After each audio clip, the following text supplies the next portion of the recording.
Hey friends, if you encounter the error, your LinkedIn network will be back soon, then please watch this video. Now, this is what this error looks like, and a lot of people are saying that they have been encountering it for months. So let us proceed sequentially.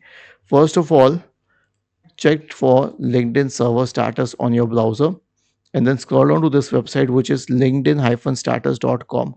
Click on it. It is LinkedIn status page. Check if all are in green. If not, then you'll have to wait. But if it is all in green, then try opening LinkedIn over a different browser. Just go to another browser, type LinkedIn, and try opening it.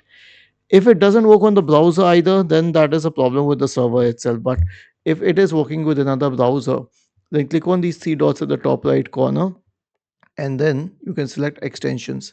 Click on manage extensions and then try disabling this extension. Click on remove and then select remove once again. Was this helpful?